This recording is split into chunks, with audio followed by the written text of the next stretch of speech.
दूसरा ये तो हाइपरटेंशन कार्डियो का हुआ, और हेडेक किसका हुआ, नर्वस सिस्टम का हुआ। तीसरा हम लोग देखते हैं कि अगर हेडेक हुआ, हाइपरटेंशन थी, तो तीसरा क्या आ सकता है साथ में, ब्रेडिकार्डिया।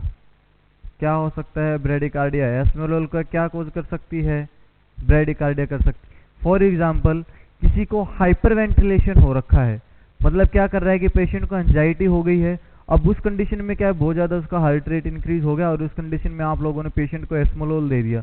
क्या दिया आप लोगों ने, एस्मोलोल। कार्डियक कंडीशन वहाँ पे ओरिजिनेट नहीं हो रही थी, लेकिन आप लोगों ने एंजाइटी को देखते हुए एस्मोलोल दिया। उस कंडीशन में ब्रेडिकार्डिया होगा। अगर ये ब्रेडिकार्डिया हुआ, अब हार्ट रेट क्या है, बिल्कुल स्लो हो चुकी है, उस कंडीशन में पेशेंट को क्या होता है, स्वेटिंग होगा। जैसे ही पेशेंट स्वेटिंग होगी पेशेंट को, पेशेंट अनकॉन्शियस कंडीशन में चला जाता है। कैसी कंडीशन में जाएगा, अनकॉन्शियस कंडीशन में जाएगा। मतलब पेशेंट इनसे क्या हो सकता है, अनकॉन्शियस हो सकता है। तो आप लोगों का मेन काम क्या है, नर्सिंग मैनेजमेंट का, आप लोगों को पेशेंट का ऑक्सीजन लेवल, बीपी और पल्स क्या करना है, रेगुलरली मॉनिटर करना है। और इन मेडिकेशंस को देने के बाद वेजोडाइलेशन होगा, पेशेंट का यूरिन आउटपुट भी क्या करना है, नर्सिंग मैनेजमेंट में आप लोगों को असेस करना है। ठीक है, ये क्या हो गया, आप लोगों की सेकंड जनरेशन मेडिकेशंस भी क्या होती हैं यहाँ पर कंप्लीट हो गई।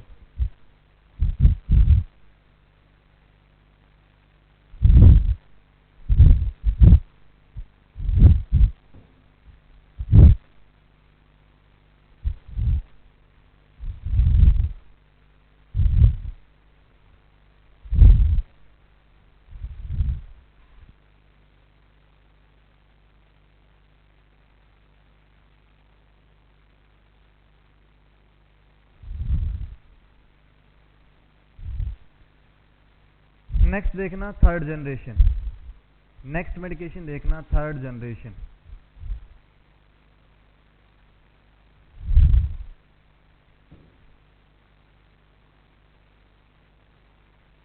जो कैसी थी, वेजोडाइलेटर प्रॉपर्टी अपने पास रखती हैं। मतलब ब्लड वेसल्स को क्या कर देंगी, वो डाइलेट। पहले मेडिकेशन कौन सी थी, कार्बिवोलोल। दूसरी मेडिकेशन कौन सी थी, लेबिटालोल। और तीसरी मेडिकेशन कौन सी थी,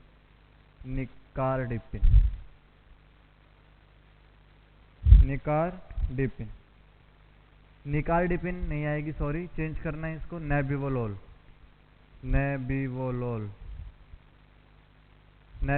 ध्यान से सुनना अब नेबिवोलोल को। ये जो नेबिवोलोल मेडिकेशन जो है, अब उसको हम सेकंड जनरेशन में यूज नहीं करते। नेबिवोलोल को हम सेकंड जनरेशन में ना यूज करके क्या करते हैं, इसको हम लोग थर्ड जनरेशन में यूज करते हैं। क्या करते हैं, थर्ड जनरेशन में यूज करते हैं। क्या होगा इसमें, ये किस लिए यूज करते हैं, जो हमारा ब्रेन है किसी पर्टिकुलर पेशेंट का, अगर उसकी ब्लड वेसल्स क्या हो जाएं, वहाँ की ब्लड वेसल्स बहुत ज़्यादा कॉन्स्ट्रिक्ट हो रखी हैं, ब्रेन की ब्लड वेसल्स क्या हो रखी हैं, कॉन्स्ट्रिक्ट हो रखी हैं, तो उस कंडीशन में उनको डायलेट करने के लिए आप कौन सी मेडिकेशन का यूज़ करते हो, नेबिवोलोल। ठीक है, तो नेबिवोलोल हमेशा याद रखना कौन से पेशेंट्स को दिया जाती है, एन से याद रखना, neurological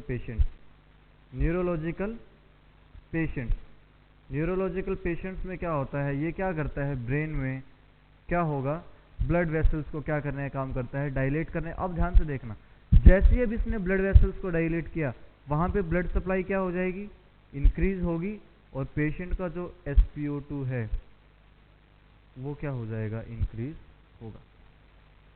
saturated partial pressure of oxygen क्या होगा, इंक्रीज हो जाएगा। ठीक है, अब हम लोग देखते हैं, ये नेबिवोलोल हो गया। अब कार्बिवोलोल की हम लोग बात करते हैं।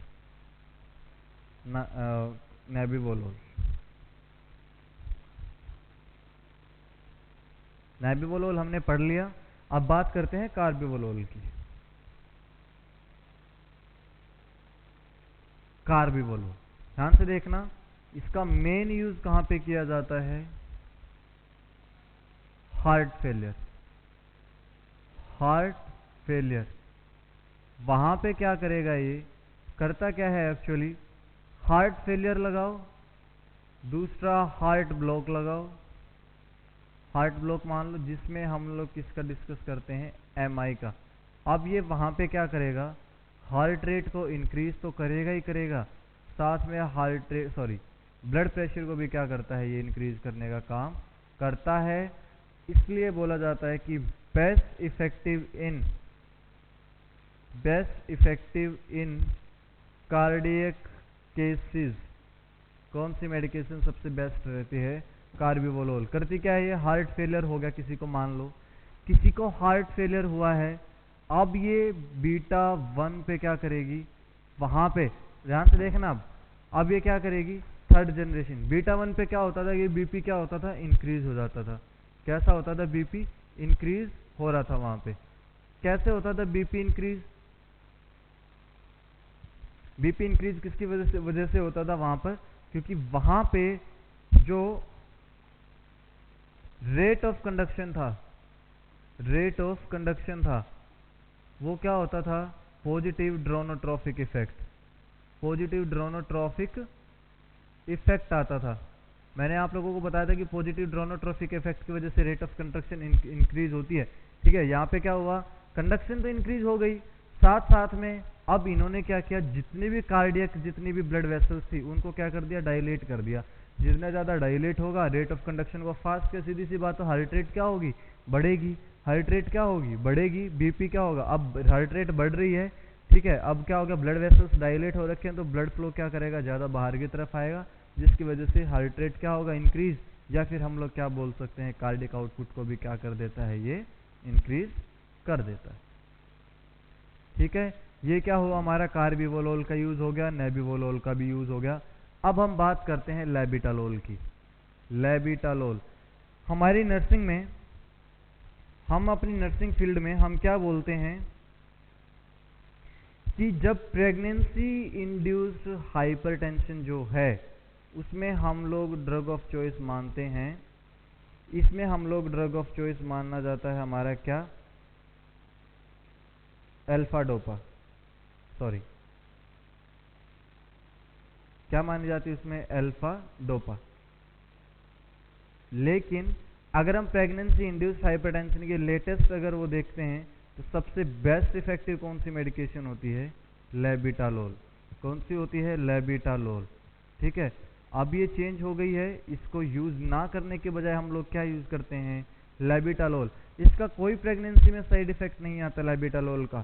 ठीक है, तो अल्फा डोपा की जगह पे हम कौन सी मेडिकेशन यूज करते हैं, लेबिटालोल हम लोग यूज करते हैं। ठीक है, अल्फा डोपा बोलो या मिथाइल डोपा बोलो, अल्फा डोपा बोलो या फिर मिथाइल डोपा बोलो, ये हम मेडिकेशन क्या करते थे इसमें प्रेगनेंसी इंड्यूस्ड हाइपरटेंशन में यूज करते थे। लेकिन आजकल कौन सी यूज करते हैं, लेबिटालोल बहुत ज़्यादा यूज रहती है। मैक्सिमम हम 25 से लेकर के 150 mg तक मेडिकेशन क्या कर सकते हैं, ये दे सकते हैं।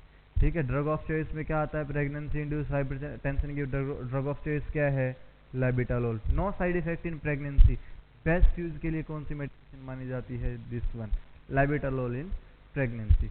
तो ये क्या हो गया, अब हमारे ये क्या हो गए, थर्ड जनरेशन मेडिकेशंस हो गई। तो कुछ एक इंपॉर्टेंट पॉइंट हैं जो आप लोगों को यहां से याद रखने हैं।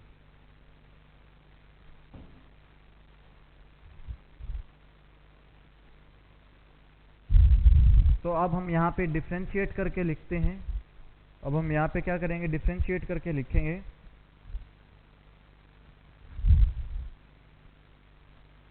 कि फर्स्ट जनरेशन में क्या करना है, सेकंड में क्या करना है।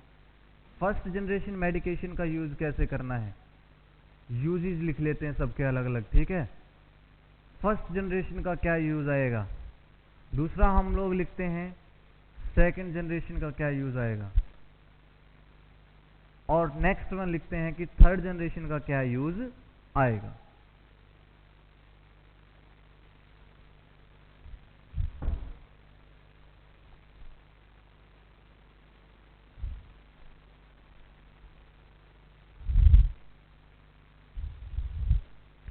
अब देखते हैं डियर स्टूडेंट्स कि फर्स्ट जनरेशन क्या थी, क्या इनको हम कार्डियक पेशेंट्स में यूज कर सकते थे, नहीं कर सकते थे। No use in cardiac patient, cardiac arrest, sorry, no use in cardiac arrest, कोई कार्डियक अरेस्ट में हम लोग इसको यूज नहीं कर सकते थे। कंजेस्टिव चेस्ट या कंजेस्टिव हार्ट फेलियर में भी कोई इसका यूज नहीं है। इसको यूज कहाँ किया जाता है? अदर स्पेसिफिक ऑर्गन में क्या कर सकते हैं, इनको यूज कर सकते हैं। Other specific organs for example कि क्या था, हमारा थायराइड ग्लैंड पे हम लोग इसको यूज करते हैं, ठीक है। दूसरा इसको हम आई पे यूज करते हैं, ठीक है। ये सब चीजें क्या आती हैं? फर्स्ट जनरेशन में आती हैं। सेकंड जनरेशन का अगर मैं जिक्र करूं, जिसमें मैंने आप लोगों को बताया था कि ABC मैन एक चौधरी आदमी से मिलने के लिए गया, ठीक है। तो वहां पे क्या था, हम इसको क्या कर सकते हैं? यूज इन कार्डियक डिजीज, इसको क्या कर सकते हैं? कार्डियक डिजीज में यूज कर सकते हैं। दूसरा use in congestive heart failure और MI में हम लोग क्या कर सकते हैं? यूज कर सकते हैं। कार्डियक डिजीज नहीं, सॉरी, कार्डियक अरेस्ट, ठीक है। यहाँ पे MI हटा दो। तीसरा क्या है? Use in other specific organ, हम लोग क्या कर सकते हैं? यूज कर सकते हैं। अदर स्पेसिफिक ऑर्गन्स में हम लोग क्या कर सकते हैं? इसको यूज कर सकते हैं। फॉर एग्जांपल कि हम लोगों ने बिटाक्सोलोल को क्या किया था? यूज किया था। किसको यूज किया था? बिटाक्सोलोल को। किसमें? Open angle glaucoma. Open angle glaucoma में क्या किया था? इसको यूज किया था। अगर वहां पे टेमोलोल काम ना करती हो तो बिटाक्सोलोल को हम लोग क्या कर सकते हैं? यूज कर सकते हैं, ठीक है। नेक्स्ट हम लोग डिस्कस करते हैं थर्ड जनरेशन। थर्ड जनरेशन को कहाँ पे कर सकते हैं? नर्वस या न्यूरो डिपार्टमेंट में क्या करते हैं हम लोग? न्यूरोलॉजिकल डिपार्टमेंट में, न्यूरोलॉजिकल डिपार्टमेंट में न्यूरो के पेशेंट का BP को क्या करते हैं हम लोग? कंट्रोल करने के लिए इस मेडिकेशन को यूज कर सकते हैं। दूसरा best use in congestive heart failure, best use in congestive heart failure. Congestive heart failure में हम लोग क्या कर सकते हैं? इसको यूज कर सकते हैं। नेक्स्ट मेडिकेशन जो थी, हमने लेबिटालोल के बारे में डिस्कस किया था। वो क्या किया था कि बेस्ट यूज किस में होती है? ये प्रेगनेंसी में। लेबिटालोल फॉर एग्जांपल हमने लिया था। Best use in pregnancy without any complication, बिना कोई कॉम्प्लिकेशन के हम लोग क्या कर सकते हैं? इन मेडिकेशंस को यूज कर सकते हैं, ठीक है डियर स्टूडेंट्स। इतना हुआ तो क्या था? ये हमारी बीटा ब्लॉकर्स की तीन जनरेशन की ये मेडिकेशंस थी। आप लोग इसको क्या कर सकते हो? ज़्यादा से ज़्यादा रिवाइज करना और रिमेंबर रखना, ठीक है। ये कुछ एक ट्रिक मैंने इसमें बताई थी। एक बार एक चौधरी आदमी से मिलने के लिए गया और इसमें मैं आप लोगों को प्रोप्रेनोलोल के बारे में बताया था। MAT2, M का मतलब क्या था? माइग्रेन प्रोफाइल एक्सिस था। A का मतलब था कि परफॉर्मेंस और स्ट्रेस एंजाइटी को रिलीव करने के लिए हम लोग प्रोवाइड करते हैं। एक T से था कि ट्रेमर्स ड्यू टू सीजर्स और पार्किंसंस डिजीज में आप लोग कौन सी मेडिकेशन यूज करोगे? प्रोप्रेनोलोल यूज करते हो। लेकिन मैं एक चीज बताना भूल गया आप लोगों को, फ्लैपिंग ट्रेमर्स के बारे में क्या होता है। फ्लैपिंग ट्रेमर्स क्या होते हैं डियर स्टूडेंट्स?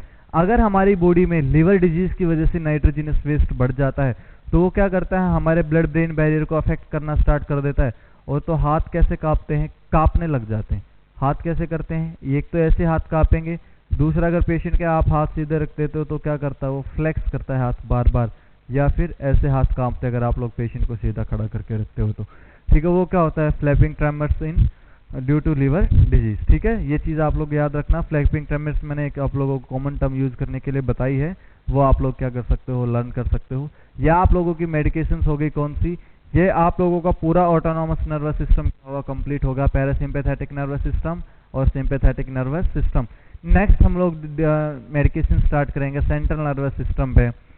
वो सेंट्रल नर्वस सिस्टम जिसमें हम लोग एंटीसाइकोटिक ड्रग्स वगैरह के बारे में डिस्कस करते हैं। एंटीसाइकोटिक, एंटी एंजाइटिक ड्रग्स, ये सब हम लोग क्या करेंगे? वहां पर यूज करते हैं। अब कंफ्यूज मत होना, देखो ऑटोनॉमिक नर्वस सिस्टम जो था उसी में हम लोगों ने क्या डिस्कस किया है? बीटा ब्लॉकर्स और अल्फा ब्लॉकर्स वहां पे क्या हो चुके हैं? आ चुके हैं। क्योंकि आप लोगों को पता होना चाहिए कि हमारी सारी बॉडी का कंट्रोल कौन करता है? ब्रेन करता है। अब उस ब्रेन के अकॉर्डिंग हम लोग क्या करते हैं? अपनी ड्रग्स को क्या करते हैं? पढ़ने की कोशिश करते हैं। अब अलग से बीटा ब्लॉकर्स पढ़ने की जरूरत नहीं है, अलग से आप लोगों को कार्डियक मैनेजमेंट उठाने की जरूरत नहीं है, कार्डियक को अलग से पढ़ने की जरूरत नहीं है। अब आप लोगों ने यहीं पे क्या कर लिया? डिस्कस कर लिया है। और मैंने आप लोगों को बता दिया कौन सी मेडिकेशन बीपी के लिए यूज की जाती है, कितनी डोज करनी है। आप लोगों से कोई बेसिकली डोज नहीं पूछता है, डोज आप लोगों से पूछी जाती है मैटरनल कंडीशन से पूछी जाती है। ऑप्शन गायनी से कंफर्मेशन है कि वो पूछा जाता है। जैसे 2019 दिल्ली एम्स में उन्होंने क्या किया था? डोज उन्होंने डाइल्यूशन के साथ में पूछा हुआ था, ठीक है। तो हम उनको भी पढ़ेंगे, लेकिन पहले जो हमारा नॉर्मल जो सिलेबस रहता है, जो कंप्लीट हमें करना है, वो अभी हम फॉलो अप करके चल रहे हैं। और फटाफट आप लोगों का जितना हम डीप कर सकते हैं, आपको 0 लेवल से लेकर के स्टार्ट करेंगे, ठीक है। और आप लोगों को जो प्रॉब्लम इश्यूज जो सामने आते हैं, कोई भी टॉपिक के रिगार्डिंग कोई क्वेश्चंस आप लोगों को पूछना है, टॉपिक के रिगार्डिंग ही होना चाहिए। जो वीडियो आप लोग देखोगे, उस वीडियो के कमेंट बॉक्स में और उस वीडियोस के रिगार्डिंग ही जो टॉपिक हम उसमें चल रहा है, उसके रिगार्डिंग ही प्लीज़ वहाँ पे कमेंट करना, उसके अलग से कोई भी कमेंट मत करना, ठीक है। तो ठीक है, नेक्स्ट क्लास में हम फिर डिस्कस करते हैं।